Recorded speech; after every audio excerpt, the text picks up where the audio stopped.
Olá pessoal, vamos começar aí a disciplina de sistemática vegetal e a gente vai trabalhar alguns aspectos hoje mais ligados com conceitos gerais, como que essa disciplina se organiza, como que a gente vai ter os padrões de organização de cada um dos grupos vegetais. Então a gente vai falar mais a respeito disso hoje. Então a gente vai trabalhar essas questões mais gerais aqui. O que é, primeiramente, a sistemática vegetal? Nós, naturalmente, a gente tem essa necessidade de classificação. Então a gente está sempre organizando as coisas, a gente está sempre classificando as coisas, colocando nome, formando grupinhos e colocando objetos ou situações em grupos diferentes. A gente separa os nossos objetos, a gente separa, na nossa casa a gente faz separações, enfim. Então somos naturalmente seres organizados, a gente tenta pelo menos se organizar aí. Isso é um sistema de classificação. E a sistemática nada mais é do que uma forma de classificação dos grupos de plantas. Então, se na minha casa eu organizo cadernos, eu organizo utensílios gerais de uma certa forma, na sistemática eu também tenho um padrão de organização. Para a sistemática, a gente vai ter inúmeros padrões de organização. Pode ser um padrão de organização considerado nas características que aquelas plantas apresentam. Pode ser um padrão de organização que trabalha a questão genética. Então, quem apresenta a mesma carga genética estaria próximo ali, né? Seria um grupinho separado dos demais. Então, são basicamente formas de classificação. Como que a gente classifica determinado grupo de organismos. E é o que a gente vai fazer na sistemática. A gente vai pegar todos os grupos de plantas, vai fragmentar esses grupos e ver como que eles funcionam. Ver cada um dos grupos e ver como que eles se organizam, o que eles têm em comum, o que eles têm de diferente um grupo do outro. Isso ajuda a gente bastante a identificar plantas. Então, a sistemática vegetal está aqui para ajudar a gente no processo de identificação de plantas. Edmar, vou sair da disciplina sabendo todas as plantas? Não. A gente precisa, para saber todas as plantas, aí, a gente precisaria de um trabalho dentro da taxonomia, que dá os nomes para as plantas, que necessariamente classifica as espécies e por aí vai. A sistemática não. A sistemática está classificando grupos maiores. Então, eu vou sair daqui sabendo os principais grupos de plantas de interesse agronômico? Vai. Então, é isso que a gente quer. Ah, Edmar, qual que é o nome daquela planta que tem a folha desse tamanho, tem bolinha amarela e a flor é azul? Não faço ideia do que a gente está falando. O que eu quero que vocês entendam? A disciplina não é para vocês saberem qual espécie é aquela planta. A disciplina é para vocês aprenderem quais são os grupos de plantas. Quais têm interesse para monocultura, qual tem interesse lá para fruticultura, enfim. Então, para onde que eu vou direcionar os meus grupos de plantas? É isso que a gente quer aqui com essa disciplina. Deixa eu compartilhar com vocês a aula e a gente vai conversando aí a respeito dela. Pronto, deixa eu só voltar um pouquinho nos primeiros slides aí para a gente conversar. Então vamos lá. O que eu quero que vocês entendam aqui? A gente tem uma classificação geral primeiro, que ela é dada para todos os seres vivos. Seres que a gente considera de acordo com a forma que obtém recurso. Então, a obtenção de recurso necessariamente é uma forma de classificação. Eu vou ter aí dois grupos principais. Grupos que a gente chama... Deixa eu colocar um realce aqui. Grupos que a gente chama de autótrofos, grupos que necessariamente produzem o seu recurso, e aqueles grupos que são heterótrofos. Então o que eu vejo? Eu vejo dois grupos principais de organismos, não estou falando só de planta, então dois grupos principais que estão separados de acordo com a forma de obtenção de recursos. Então eu tenho grupos de organismos que produzem o seu alimento, realizam fotossíntese ou quimiossíntese, mas vamos pensar só na fotossíntese aqui agora. Então grupos de organismos que realizam a fotossíntese para a produção dos carboidratos, a glicose no caso, e conseguem aí os recursos para o seu processo de desenvolvimento, sem grandes problemas. E os organismos que a gente classifica como heterotróficos, que nesse caso eles não produzem os próprios recursos, eles não conseguem produzir o próprio alimento. Então eles precisam da busca, eles precisam da caça, eles precisam procurar o recurso alimentar. Então eles sofrem um pouquinho mais com isso, mas eles têm outras especializações que ajudam nessa obtenção de recursos. Quando eu olho para os grupos de autótrofos aí, a gente vai ter os grupos de algas como os indivíduos aí mais representativos para o ambiente aquático. Então, o que a gente percebe? Que eu vejo aí Esse grupo de organismo dentro de algas, certo? Quando eu vejo os grupos de algas, eu estou falando desses indivíduos capazes de realizar fotossíntese e produzir o seu recurso. Está tudo certo para eles. Quando eu olho para o heterotrófico, eu não tenho essa capacidade. Eu preciso buscar esse recurso de alguma forma. Se eu olhar para o ambiente aquático, a maioria desses indivíduos que a gente tem nesse processo são grupos de invertebrados, então indivíduos de corpo mole, que não apresentam ossos necessariamente, e são grupos bem mais basais aí. Só que eu quero pegar isso daqui e lançar para um período onde a gente ainda não tinha vida no ambiente terrestre. A gente pensa na sistemática lá no comecinho da disseminação da vida nos ambientes. Então, a disseminação da vida, a disseminação dos organismos para o restante dos ambientes. O ambiente aquático, primeiro ambiente a ser ocupado por grupos de indivíduos, e os primeiros grupos eram realmente esses aqui, bem basais. Grupos de algas fotossintetizantes e grupos de invertebrados que buscavam o seu recurso, que buscavam o seu alimento. Nessas imagens a gente vê o registro de algum deles, então a gente consegue ver registro fóssil, então tem registro fóssil de alguns grupinhos aí de algas, tem muito registro fóssil de invertebrados, grupos de trilobitas, que são artrópodes invertebrados que estão presentes aí no ambiente aquático, tem muitos similares a esses indivíduos atualmente. As conchas, as esponjas, então indivíduos que são animais, necessariamente, mas não possuíam ossos e eram totalmente aí, ligados a um aspecto heterotrófico aí do processo de alimentação. Primeira forma de classificação, com base no recurso alimentar. Se eu sou autótrofo ou se eu sou heterotrófico. Beleza. Seguindo aí, a gente tem mais classificações aqui pra gente. Vocês viram comigo? Não, vocês viram com... quando vocês fizeram biologia celular, vocês devem ter visto esse sistema de classificação aqui, que é um sistema de classificação baseado no tipo de célula. Então a forma como que essa célula se organiza, os constituintes que eu tenho presente nessa célula, eles são capazes de trazer uma classificação para a gente também. Então vamos pensar nessa primeira classificação que a gente está vendo aqui. Ó. O que é um organismo procarionte? Quando eu falo de um organismo procarionte, eu estou falando de um organismo que a célula não apresenta uma organização tão boa, certo? Eu tenho membrana plasmática, tá ali bonitinha, só que as estruturas internas não são compartimentalizadas em um sistema membranoso. Então, por exemplo, o núcleo. Eu tenho um núcleo com membrana? Não tenho. O material genético está necessariamente disperso ali no citoplasma. Então, não vou ter um compartimento, um núcleo muito bonitinho, fechando esse material genético. Então, a célula procarionte ela tem uma deficiência nessa questão de organização celular. Ela tem um probleminha nesse processo de organização celular. Isso é ruim para ela? Agora que vem a questão. Para ela isso não é problema nenhum, para ela isso não traz nenhum tipo de desvantagem, porque a gente tem os grupos procariontes vivendo hoje, atualmente, sem nenhum problema. Quem são eles? Os grupos de bactérias estão aqui viventes, realizam quimiossíntese, realizam fotossíntese, fazem fagostose, eles se alimentam de recursos que não é deles também. Então eles conseguem viver tranquilamente com a forma celular que eles têm. Então não tem esse prejuízo para eles. Esse prejuízo a gente só percebe quando a gente compara com outro grupo celular, que é o grupo de indivíduos eucariontes. Só aí que a gente consegue ver que existe essa diferença. Porque quando eu chego aqui em eucarionte, eu tenho uma organização celular muito boa.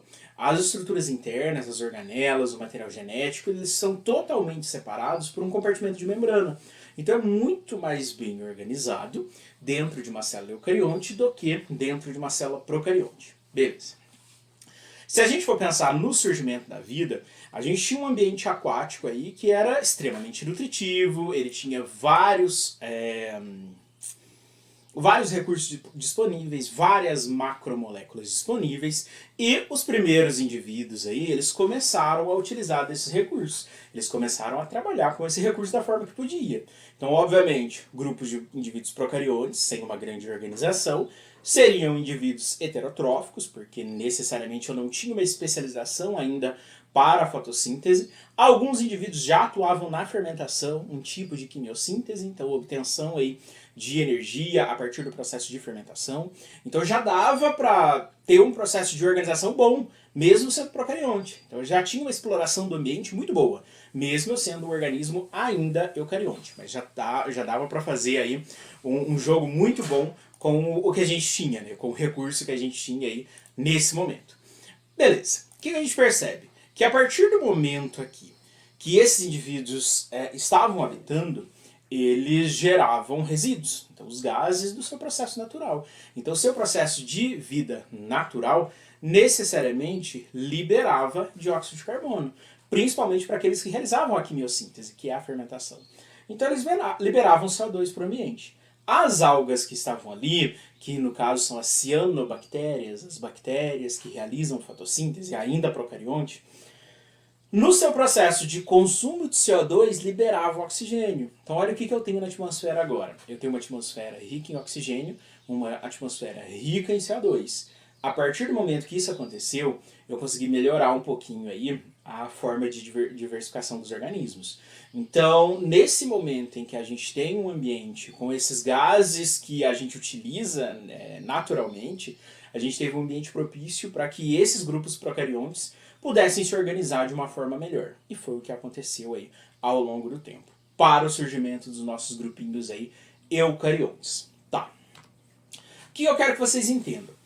Se a gente for fazer uma comparação básica, sem pensar necessariamente aí nas características do ambiente daquele momento, qual seria aí o primeiro grupo a conseguir ocupar o ambiente terrestre? Seria grupos de plantas ou grupos de animais? A gente vai ter que pensar um pouquinho.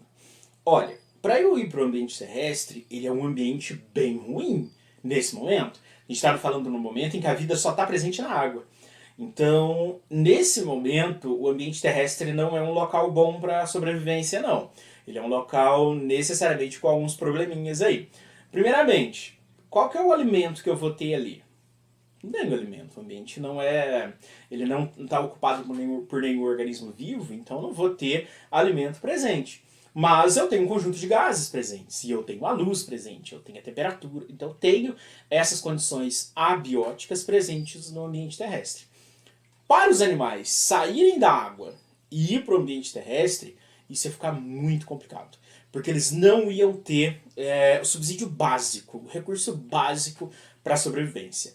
Se as plantas emigrassem para o ambiente terrestre, a coisa ia mudar. Porque são organismos fotossintetizantes. Tenho água, certo? No ambiente úmido. Tenho luz, tenho gases, tá tudo certo. Não preciso de alimento, eu vou produzir meu alimento se eu sair. Então, os grupos de plantas aí, os principais registros fósseis que a gente tem, são dos grupos de plantas aí conseguindo ocupar o ambiente terrestre. Que planta é essa? Qual planta que é essa? A gente vai ter esses 4 grupos básicos de plantas que vocês estão vendo aqui, ó. Esses 4 aqui, Bryophyta, Pteridophyta, Gímeno e Anjo. Só que a gente tem um grupinho aqui anterior que traz alguns problemas, que traz soluções pra gente, na verdade, pra gente conseguir entender algumas coisas aqui. Quando a gente fala desse grupo aqui, que é o grupo de algas verdes, que são as algas viventes lá nesse período inicial, que a vida só estava presente na água, elas conseguiram migrar para o ambiente terrestre. Só que não foi uma transição direta. Se eu pegar uma alga e colocar aqui no meu quintal, ela vai sobreviver? Não, porque é um ambiente extremamente seco. Mas, se essas algas conseguissem ocupar a periferia, certo? O ambiente úmido, o local onde a água está umedecendo a todo momento, nesse local úmido, que é o ambiente terrestre, eu poderia sobreviver, porque eu tenho água disponível, tenho os gases, tenho muito mais luz do que dentro da água. Eu poderia ter um processo de desenvolvimento muito bom. Então, essas algas verdes aqui, elas começaram a ocupar o ambiente terrestre, principalmente o ambiente úmido. Nesse ambiente úmido, é bem óbvio que as pressões ambientais são diferentes. Então eu tenho vento, presença de vento, eu tenho sol, eu tenho dessecação, isso pode dessecar, a água pode desaparecer. Então a gente pode perceber que tem muita pressão ambiental. Essas pressões ambientais, que a gente chama, que é o princípio básico aí da seleção natural, da seleção dos grupos de indivíduos que permanecem em um ambiente, isso foi capaz de garantir o processo de seleção de linhagens. O que é isso? A gente sabe que os organismos são diferentes. Então, dentro da nossa mesma espécie, cada um dos indivíduos da nossa espécie é diferente entre cada um deles. E da mesma forma acontecia para essas algas verdes. Então, alguns poderiam ser mais resistentes à temperatura alta, outros não. Aqueles que não eram iam ser eliminados, aqueles que fossem resistentes permaneciam. E a gente teve esse processo de pressão e seleção ao longo do tempo aí. O que a gente percebeu? Que uma linhagem dessas algas verdes começou a ficar muito próximo da linhagem das briófitas atuais. Então o que a gente tem de registro fóssil? Grupos que são intermediários a briófitas e as algas verdes, que apresentam características das duas e que estão lá no registro fóssil, já não estão presentes aí pra gente. Então a gente percebe que existe um parentesco muito grande aí de briófita com esses grupos iniciais. Se a gente for olhar o campo de vida hoje de briófita, é ambiente úmido. Então ela está no ambiente úmido, sombreado, um local que não tem tanta presença do sol, justamente porque ela não consegue desenvolver em uma outra área. Mas é o local, é o momento em que esses grupos conseguiram permanecer aí. Beleza. Só que esse ambiente terrestre, ele não era sempre vantajoso. Ele poderia trazer alguns probleminhas aí pra gente. E isso a gente precisava compensar de alguma maneira. Deixa eu ver se a gente vai compensar aqui. Vai. O que a gente percebe? Quando eu vou para o ambiente terrestre, eu tenho muitas vantagens, além das desvantagens. Mas eu tenho vantagens. A primeira delas é a ausência de competidor. Quem que vai competir no ambiente terrestre se não vive ninguém lá? Não tem ninguém para competir. Então, se eu conseguir dominar um ambiente terrestre, é só eu que vou estar ali. Então eu consigo ter uma exploração dos recursos presentes no ambiente terrestre muito maior, porque não tem ninguém para competir comigo. Então isso é uma vantagem muito grande. Uma outra questão, a luz abundante. Na água, a água é naturalmente turva. O que é isso? Ela tem presença de partículas e essas partículas impedem que a luz consiga penetrar totalmente na água. Obviamente a gente tem locais dos oceanos e de grandes lagos em que a luz não consegue chegar no fundo. Então o fundo não tem algas, o fundo não tem plantas, justamente porque a luz não consegue chegar lá. No ambiente terrestre, isso não é problema. Eu tenho luz disponível enquanto eu tenho sol disponível. Então a luz a todo momento vai estar disponível para as plantas, coisa que na água não era possível. Na água somente próximo às superfícies ou em água extremamente cristalina para eu conseguir ter entrada de luz. Fora isso, a luz era necessariamente aí, vinculada às superfícies. Aí. Fora isso, não tem luz presente na água. O dióxido de carbono, pensem bem, os oceanos estão respirando. Os oceanos estão realizando fotossíntese. Os oceanos estão repleto de grupos de animais de corpo mole, de invertebrados.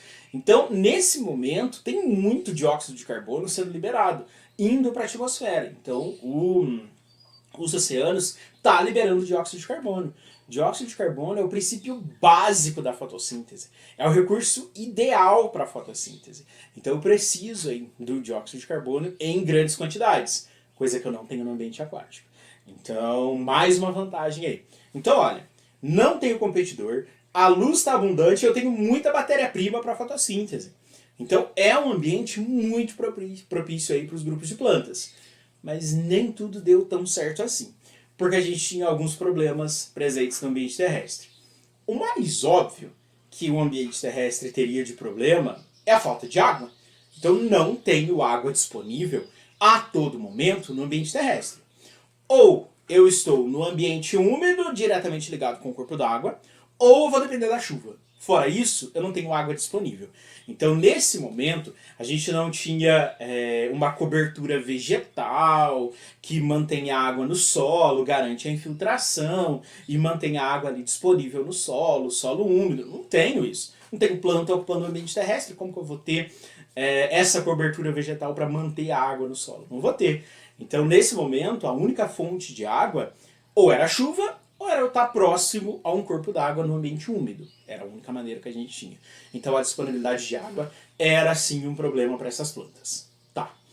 Uma outra questão que eu tenho presente no ambiente terrestre é que eu tenho uma variação muito grande de temperatura. Então, eu posso tá com um ambiente frio de manhã e muito quente à tarde. E isso é uma variação muito rápida. Na água, essa variação não acontece. Eu posso ter momentos em que a água tem essa variação de temperatura, mas ela é uma variação gradual, não é tão rápido assim. Então a gente percebe que essa variação sendo gradual, eu não tenho problemas com variações bruscas de temperatura na água. Mas quando eu chego no ambiente terrestre, a variação de temperatura é algo que acontece constantemente várias vezes ao dia. Então eu vou ter muita variação de temperatura ocorrendo. Então eu posso ter um calor extremo durante um período e um frio extremo durante outro período. Então isso era algo comum. Isso é algo comum hoje, né? A gente vê isso hoje presente pra gente, que o ambiente terrestre ele tem uma variação de temperatura muito grande. E isso era problema para os grupos iniciais aí para ocupar o ambiente terrestre. E o pior agora, porque não tem como fazer migrar para o ambiente terrestre sem isso daqui. Nutriente do solo, se a gente estiver falando... Vários nutrientes a gente tem por derivados que está relacionado com as rochas e por aí vai. Mas outros não. Outros eu dependo de organismos vivos para manter esses nutrientes ou para fixar esses nutrientes no solo. Então a gente precisa de organismos vivos presentes realizando isso. Então plantas que são fixadoras, a decomposição de grupos de plantas e animais que manda esses nutrientes para o ambiente terrestre, enfim. Eu precisava disso. Eu tenho isso num ambiente terrestre primitivo que a vida ainda não ocupa esse ambiente? Não tenho. Não tenho decomposição no solo desse ambiente terrestre. Não tem planta vivendo ali, não tem animal vivendo ali, então não vou ter nenhuma forma de decomposição. Não tenho em nenhum momento esses nutrientes presentes. Nutrientes, grupos inorgânicos vai estar ali presente pra gente, mas nutrientes derivados de compostos orgânicos, isso não vai estar presente no ambiente terrestre. Então isso seria um problema. Onde que esse nutriente vai estar presente? No ambiente úmido, ligado com o corpo d'água. Ambiente úmido, por exemplo, teve uma chuva de uma semana e fez um corpo d'água artificial durante um período naquele local ali. Aquele local ele tem nutriente? Não tem. Era um ambiente terrestre, que agora está com água, mas não tem organismo vivo ali para manter a decomposição. Quando a gente olha para os corpos d'água, principalmente os oceanos aí, o que a gente percebe? A gente tem ali naquele local muita matéria viva, de algas, de grupos de animais, eles morrem, eles entram em decomposição, eles fixam nutrientes, fixação de nitrogênio, enfim. Então eles conseguem fazer esse processo de reutilização dos nutrientes, e essa água ela é muito nutritiva. O local que ela estiver banhando, o ambiente terrestre que ela estiver banhando, é um ambiente terrestre, úmido, repleto de nutrientes. Então se eu ocupar primeiramente um ambiente úmido, eu tenho as vantagens do ambiente terrestre, e já quebro uma desvantagem que é a falta de nutrientes do solo. Então isso já facilita a nossa ocupação de uma forma muito boa aí. Seguindo, agora aqui o que eu percebo? Tem bastante problemas para ocupar o ambiente terrestre. Preciso de soluções. Não dá para só viver com esses problemas aí não. Preciso ter soluções para conseguir enfrentar o que está acontecendo, conseguir enfrentar o que está ocorrendo aí com esses grupinhos. Um primeiro recurso que a gente começou a ter foi isso daqui, ó. Eu preciso encontrar uma maneira de transportar água e nutrientes. E pá, a gente vai lembrar disso lá da anatomia. Se a gente for lembrar lá na anatomia, a gente viu tecidos vegetais. E tinha um tecido que era responsável por transporte de água e transporte de nutrientes. Xilema. Então, o xilema, que a gente viu lá na anatomia, ele era a estrutura capaz de realizar esse processo de transporte de águas e nutrientes. Quando eu estou na água, independe se eu tenho esse sistema ou não. Porque eu faço uma difusão pela minha parede corpórea e está tudo certo. Quando eu estou no ambiente terrestre, não. No ambiente terrestre eu preciso de um equipamento desse. Só que aí tem um problema. O xilema e o floema não surgiram aqui. O floema e o xilema não surgiram nessa conquista do ambiente terrestre. Aqui eu precisei de estruturas bem mais básicas, de estruturas bem mais simples. Eu precisei que as células desses organismos presentes aqui conseguissem transportar a água uma para outra. Então eu tenho um transporte de água, uma célula transporta para outra, de nutrientes, uma célula transporta para outra, e isso facilitou esse transporte para esses indivíduos. Para as briófitas, a gente tem um grupo celular chamado de hidroide e um outro grupo celular chamado de leptoide. O hidroide funciona como um xilema, transporta água e sais. O leptóide funciona como um floema, atua no transporte aí da glicose, da seiva elaborada. Mas vamos deixar isso para guardar lá quando a gente for ver briófita. Só quero que vocês entendam que precisou de alguma coisa para transporte. Algum recurso precisou chegar para o transporte aí de água, de sais, e quando eu falo sais, são os nutrientes em geral. O transporte da seiva elaborada, que é a glicose, que é o açúcar, então eu precisei de algum mecanismo para isso. E isso foi conquistado a partir do transporte célula por célula. Preciso achar uma estrutura que evita perder água. Quando eu estou na água, eu me preocupo com perder água? Não, eu já estou imerso na água. Se eu perder água, independe, porque eu estou em um ambiente repleto de água, então não tenho esse problema. E aí essas estruturas relacionadas aí a evitar perder água, necessariamente vai estar ligado com questões com a ação ligada ao sol. Então eu tenho um aumento de temperatura, bem óbvio, eu tenho que evitar esse problema, o aumento de temperatura nesse caso é um problema. Então eu tenho que tentar evitar perder água, certo? Eu tenho que melhorar os meus aspectos de ligação direta com o sol, que é a nossa próxima característica aí. Eu preciso achar maneiras de proteger o organismo contra a radiação presente. Então os raios de sol eles podem danificar o nível celular. Então eu preciso achar uma maneira para impedir isso. Então para esses dois, estruturas que evitam perder água e proteção contra a radiação, a gente vai ter a presença da cutícula. Lembra da cutícula lá da anatomia vegetal? Aquela camada gordurosa, aquela camada serosa presente acima da epiderme que protege as folhas aí contra a radiação solar, impede a perda de água. Então quando ela vai transpirar, quando ela vai evapotranspirar, ela realiza isso de uma forma muito menor, garantindo aí que ela não tenha essa perda excessiva de água, muito menos ter uma ação direta aí com o ataque aí dos raios do sol. Beleza. E eu preciso achar uma maneira agora também de reproduzir fora da água, porque quando estava na água estava tudo certo, então era tudo mais tranquilo. Agora eu preciso achar uma maneira que auxilie nesse processo de reprodução e que garanta que eu consiga deixar descendentes e trazer novos grupos aí com o processo de reprodução. Aqui a gente ganha o gameta flagelado, então um gameta capaz aí de atuar nesse processo de reprodução. Problema: só tem gameta flagelado quem vive ou está próximo da água. Porque se é uma célula que possui um flagelo para conseguir nadar necessariamente, como que ela vai viver no ambiente terrestre? Não dá. Então eu preciso viver no mínimo no ambiente úmido, que aí em alguns momentos vai ter água disponível, eu posso utilizar esse gameta flagelado. Beleza. Seguindo aí, eu tenho essa representação aqui dos principais grupos de plantas e como que eles se organizam aí de acordo com algumas características. O que eu quero que vocês vejam? Quando eu olho para essa representação, e a gente vai ter uma aula sobre isso daqui é um cladograma. O que é um cladograma? O cladograma é uma ferramenta dentro da biologia, dentro da sistemática, que mostra pra gente como que as espécies, as famílias, os grupos, os gêneros, enfim, como que aqueles grupos de indivíduos, eles se organizam em uma linha evolutiva, em uma linha de classificação. Então a sistemática ela traz isso pra gente, é uma forma de a gente conseguir classificar os grupos. E a ferramenta seria o cladograma. Então quando eu olho para esse cladograma, o que ele tem? Ele vai ter os grupos de topo, que são os indivíduos ou atuais, ou os indivíduos que apresentam a finalização das características, eles podem estar extintos ou não.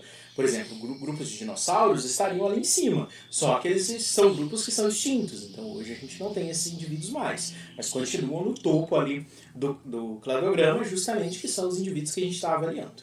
Aqui a gente está avaliando os 4 principais grupos de plantas verdes. Então esses indivíduos aqui, a gente está avaliando esses grupinhos aqui, e a gente percebe que tem alguém aqui próximo, que é o grupo de algas verdes aí. O que eu quero que vocês notem aqui? Essa linha, ela representa o tempo, certo? Se vocês notarem, chega um momento que essa linha se bifurca. Olha, tem uma bifurcação aqui, sigo para cá e sigo para cá. Essa linhagem deu origem às algas verdes, beleza. Ao avanço do tempo, à medida que o tempo vai passando, houve mais uma quebra aqui. Uma linhagem veio para cá, deu origem às briófitas atuais, e o restante seguiu normalmente. Chegou aqui em cima, mais uma bifurcação, que deu origem às pteridófitas atuais e seguimos o período de tempo. Chegou ali em cima, mais uma bifurcação, deu origem às gimnospermas atuais e o restante seguiu, dando origem às angiospermas atuais. Aí vem a dúvida, né? O que necessariamente causou isso, esse processo, esse e esse? O que causou essa quebra? Essas quebras, elas são causadas por pressões ambientais. Uma mudança na temperatura, um aumento de predadores, um aumento de competidores. Então, alguma pressão ambiental aconteceu. Nesse primeiro momento aqui, uma pressão ambiental ocorreu, que conseguiu favorecer aqueles organismos que o embrião ficava retido dentro do corpo da planta-mãe. Opa! Quem não tinha essas características ou foi eliminado ou ficou para trás, que é o grupo de alga verde.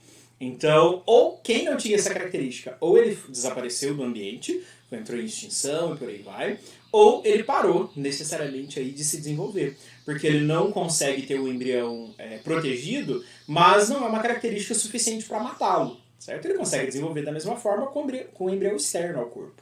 Isso pode acontecer com eles. Mas eles conseguiram permanecer ali e a partir disso as pressões ambientais não surtiram mais efeito para ele.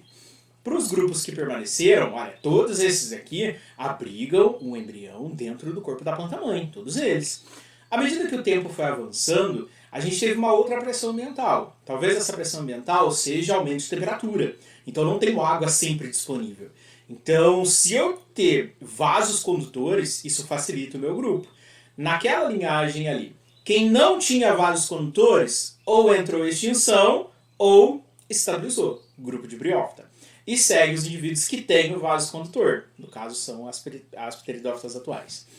Beleza. Chegou aqui em cima alguma pressão ambiental que está relacionada com o caráter reprodutivo. Aqueles indivíduos que produzem sementes e que apresentam um tubo polínico, que é uma estrutura que transporta os gametas, quem apresentou isso daqui conseguiu seguir a escala da linha evolutiva. Quem não conseguiu, ou foi eliminado, ou estabilizou, pteridófita. Chegamos aqui em cima, a gente tem agora as pressões ambientais relacionadas com a fecundação, né? As pressões ambientais relacionadas com a forma que os indivíduos fecundam uns aos outros. Aqueles que apresentam uma atração muito boa, flor, e um processo de dispersão muito bom, frutos, a presença de frutos, eles conseguiram seguir o processo evolutivo. Quem não conseguiu, ou foi eliminado, ou estabilizou. Grupo de gimnosperma. Hoje, a gente tem o grupo de angiospermas atuais, que necessariamente eles apresentam flores e frutos, e a partir daqui a gente não houve mais nenhum evento de diversificação. Pode acontecer, talvez, pode surgir um outro grupo aqui? Pode. Talvez exista em algum momento, ao longo do período aí, surge uma pressão ambiental que faça com que os grupos de angiosperma acabam sendo selecionados, né? Algumas características básicas aí do grupo de angiosperma seja selecionada. Então, detalhe, essa seleção acontece com características que já existem. A pressão não induz a indução, não induz a formação. Não teve um aumento, por exemplo, da temperatura que obrigou a planta a criar vaso condutor. Não, o vaso condutor já existia em alguns grupos de plantas. Quem tinha foi favorecido e conseguiu explorar o ambiente muito melhor do que quem não tinha. Então isso, a gente percebe que a seleção, ela seleciona características que já existem, certo? Ela não está induzindo a formação de novas características, não. Então isso é algo que a gente vai precisar entender. Aqui a gente tem a presença do fruto, então a partir do momento que eu tenho um fruto capaz de abrigar as sementes, isso garante aí o ponto máximo da reprodução, né? O melhor ponto de reprodução dos grupos de plantas aí pra gente. Seguindo, a gente vai ver agora uma representação bem rapidinha e bem básica de como que a gente separa esses grupos de plantas. Primeiro grupo que a gente percebe aí, como o primeiro indivíduo a ocupar o ambiente terrestre, grupos de briófitas. Então, são os grupos mais basais que a gente vai considerar aqui em termos de atuação no processo de diversificação, no processo de ocupação do ambiente. Quando a gente olha para as briófitas, o que a gente percebe? São organismos bem basais, mas apresentam algumas características que são bem interessantes para a gente e que já tem uma similaridade muito grande com o que a gente viu lá na anatomia vegetal. Então, por exemplo, o que a gente viu na anatomia vegetal? Raiz, caule e folha, certo? Olha aí, os 3 itens aí que a gente viu mais. Mas aqui para essa planta, a gente viu esses 3 grupos aqui. Essa briófita apresenta raiz, caule e folha? Não. Para caracterizar raiz, caule e folha, tem que ter câmbio vascular. O que é câmbio vascular? Xilema e floema. Briófita tem xilema e floema? Não. Não tem xilema e floema nessas plantas. Ela tem o quê? Hidroide e leptoide, que são células especializadas no transporte, mas não formam tecido. Então não é um câmbio vascular.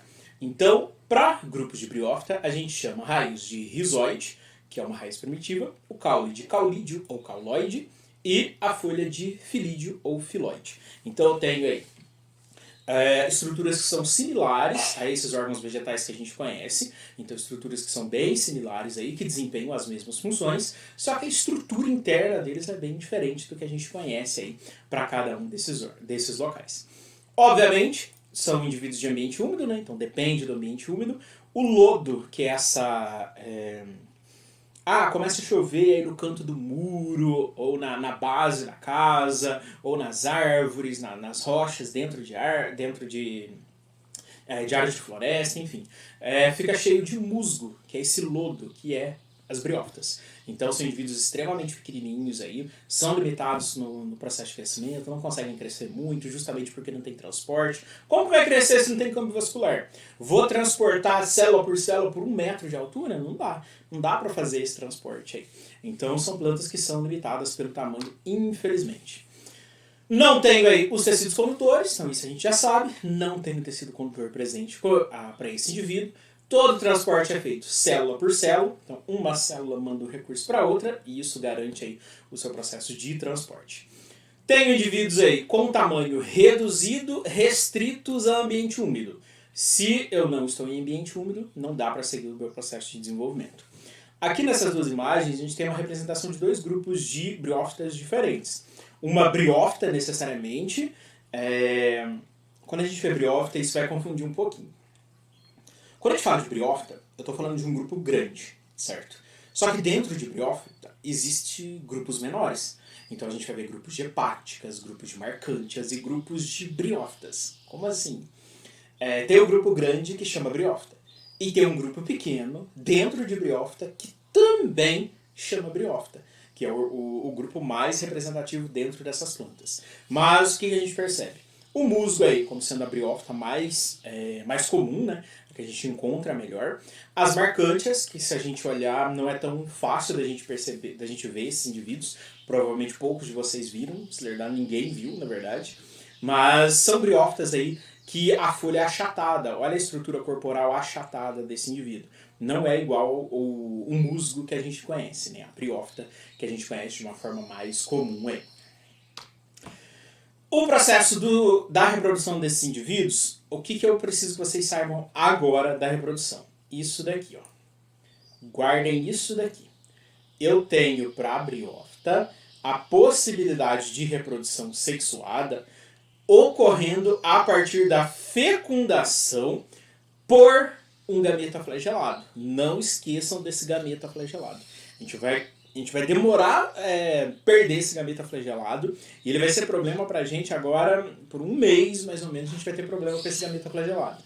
Então eu preciso que vocês comecem a perceber o gameta flagelado como um problema, certo? Ele é um problema para as plantas. Para os animais ele é uma solução. Para as plantas o gameta flagelado ele é um problema aí.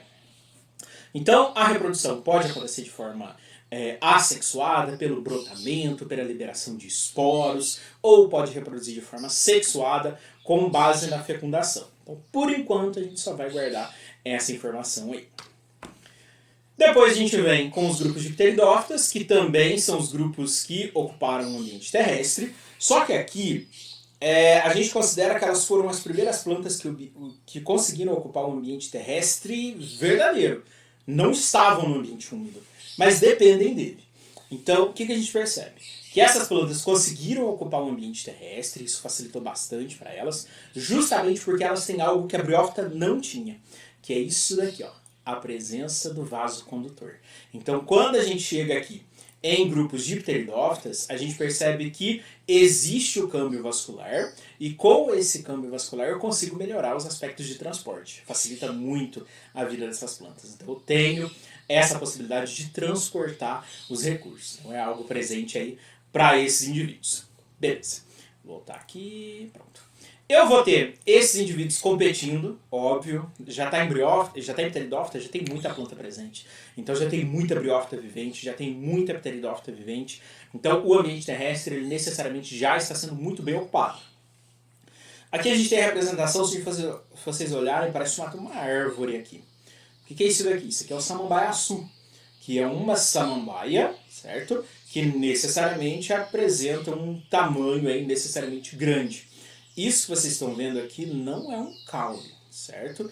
Isso que vocês estão vendo aqui é um caule, mas não é um tronco, certo? O que vocês estão vendo aqui é esse caule rastejante que vocês estão vendo aqui, que ele começa a crescer sobre ele mesmo e ele vai dando sustentação para essa planta e ela vai aumentando de tamanho.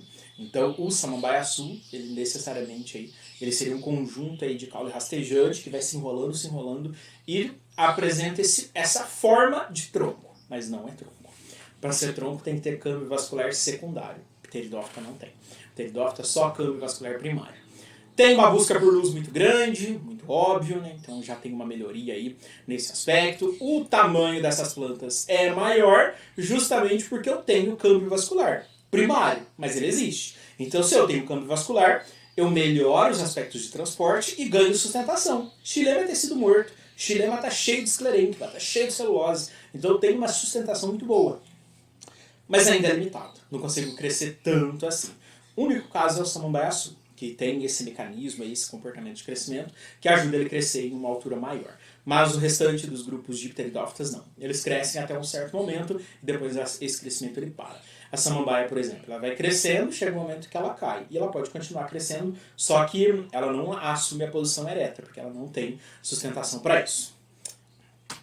Seguindo aí os processos de reprodução, bem simples aqui, não muda do anterior, ou é pela produção de esporos, ou é pela reprodução sexuada, então não tem diferenças. A única diferença é o sistema reprodutivo, que é isso daqui, ó, que é a formação dos soros. O que é isso? Se vocês pegarem uma samambaia em período reprodutivo e olhar do lado de baixo dela, vocês vão ver essas bolinhas aqui. Essas bolinhas, na verdade, são soros, que é um conjunto de estruturas reprodutivas. Se a gente pegar cada um desses soros aqui, mandar para uma lupa para a gente observar, o que a gente vai ver? Que um soro, uma bolinha dessa daqui, na verdade é um monte de cápsulas de esporângios que produzem esporos, um monte de esporângios, como a gente está vendo aqui, todos muito juntinhos, e a gente olhando, a gente vendo a olho nu, a gente não consegue ver eles, a gente vê o soro, vê essa bolinha marrom, na maioria das vezes, presentes aí do lado de baixo da folha da samambaia. Mas se a gente aumentar essa imagem, a gente percebe que é um monte de cápsula, uma próxima da outra, que são os esporângios. Cada uma delas se rompe e libera os esporos aí, que vão atuar no processo de reprodução. E ali eles vão germinar e vão dar origem a novos grupos de plantas. Aqui a gente tem o ciclo reprodutivo, só quero que vocês notem os soros presentes aqui, certo?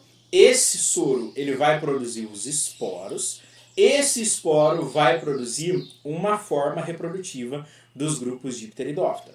Essa forma reprodutiva ela é uma forma hermafrodita. O que é isso? Ela tem óvulo e ela tem o anterozoide, que é o gameta flagelado.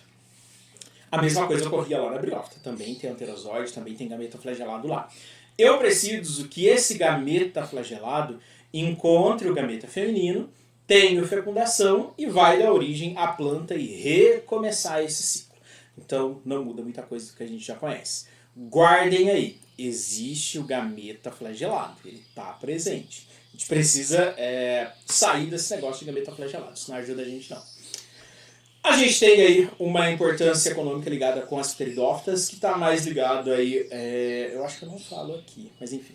Mas está mais ligado com questões ornamentais, então a ornamentação é algo bem comum para essas plantas, para as samambaias, avencas, que são utilizadas aí é, como plantas ornamentais. O samambaiaçu com a produção do xaxim, que é utilizado aí para plantar outras plantas, só que já não é mais permitido isso, a exploração do samambaiaçu quase eliminou essa planta do nosso ambiente, então já comprar esse xaxim já é algo errado, porque o processo de exploração dele já não é permitido. Enfim.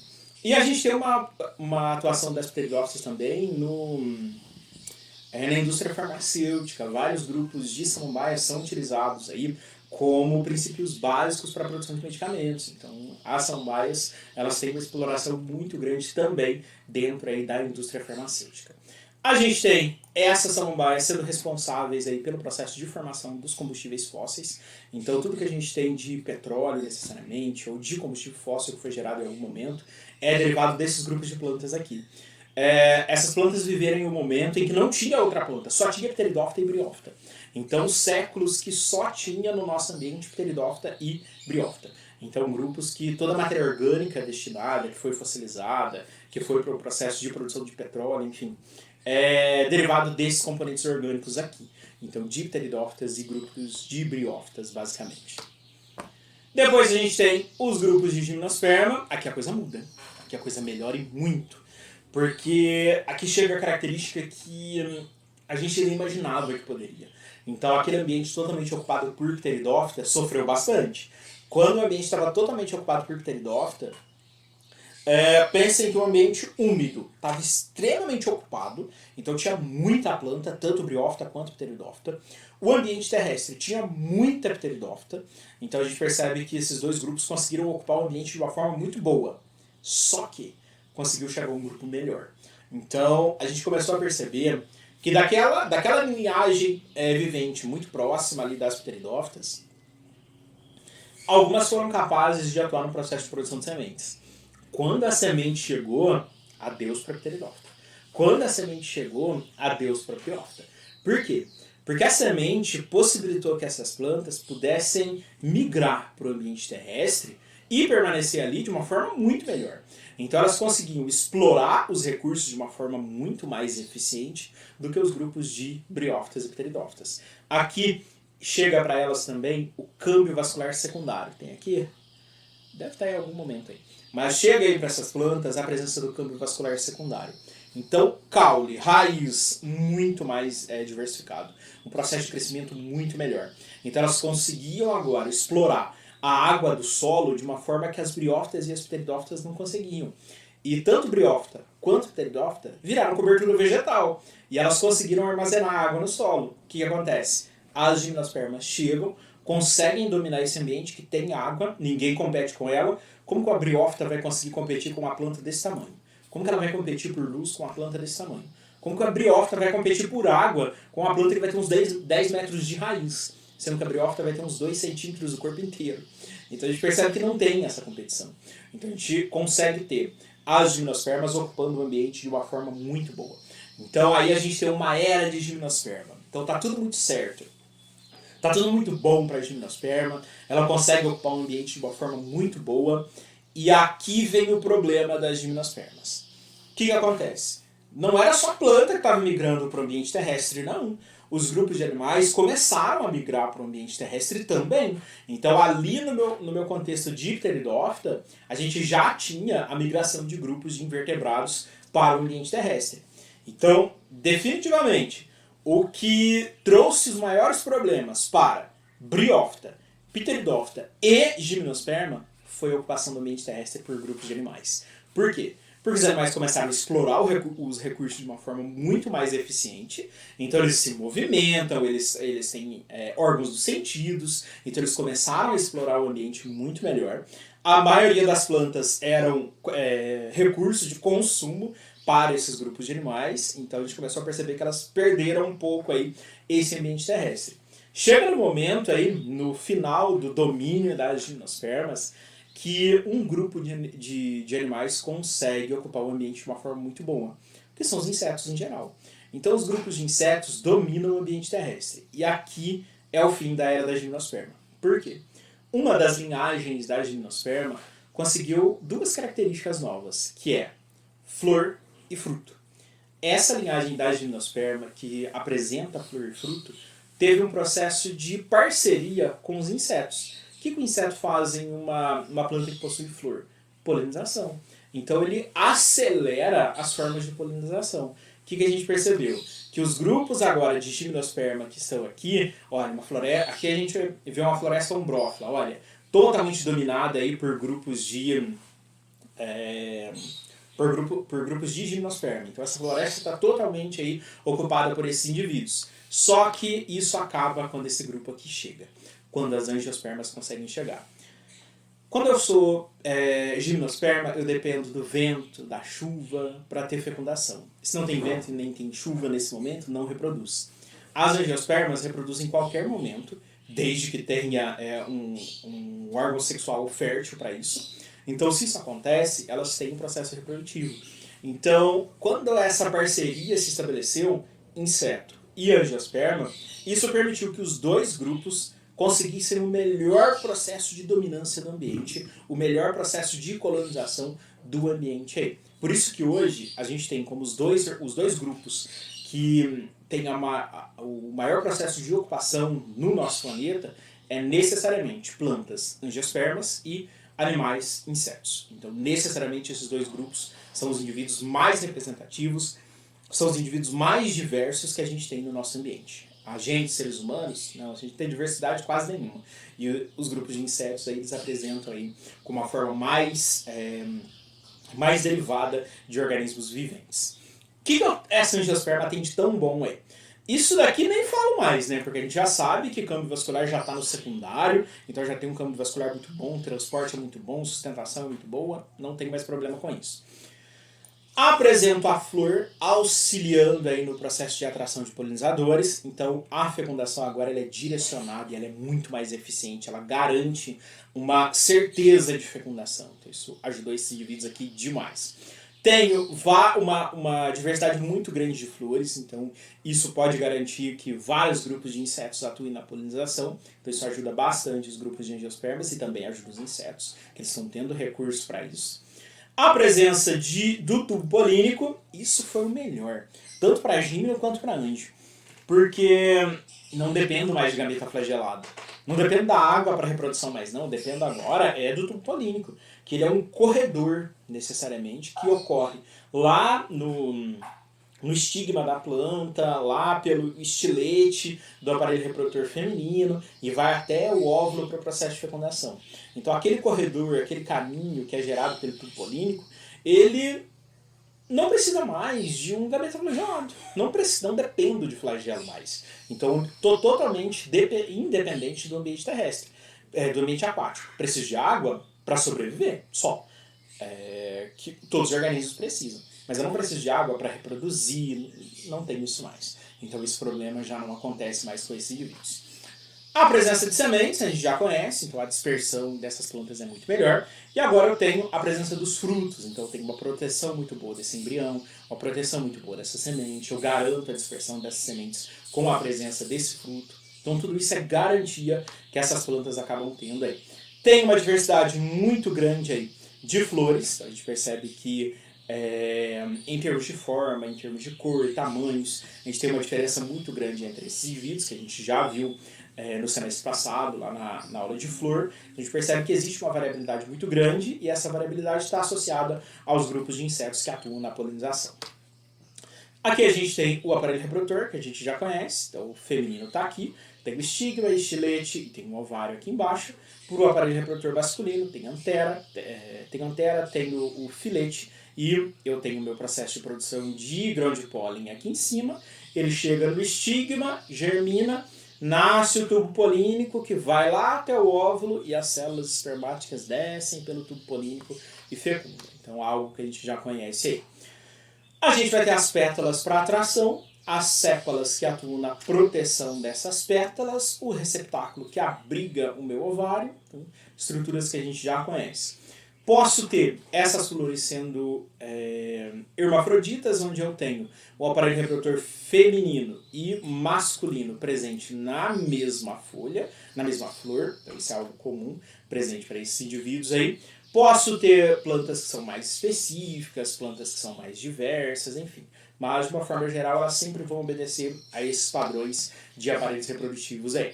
Dependo da polinização, para os processos de fecundação, que nada mais é o transporte, né, do grão de pólen. Então, tendo aí o inseto levando esse grão de pólen até até o aparelho reprodutor feminino, e ali ocorre a fecundação.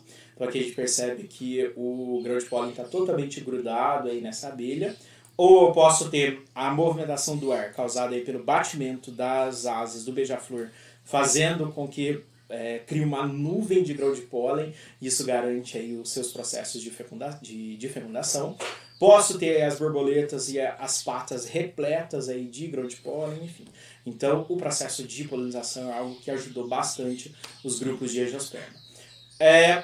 Alguns insetos que são muito específicos, como por exemplo essa mariposa que atua nesse processo de polinização dessa orquídea, em que a probóscide, a língua necessariamente desse indivíduo, ela pode assumir um tamanho aí de quase 30 centímetros. Então, necessariamente, para conseguir encontrar o néctar, o açúcar que está lá no fundo dessa flor.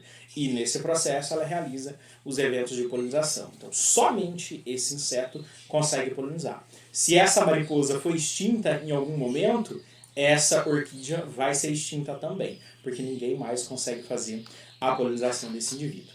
E por último aí, se eu tenho esses eventos de polinização, vou ter a produção desses frutos e esse fruto vai estar abrigando aí essa semente por um determinado tempo, até a gente ter o evento aí de liberação dessa semente, a gente tem o processo de germinação e a nova planta surgindo. Certinho? Vamos parar aqui, na próxima aula e a gente compreende mais especificamente para a briófita.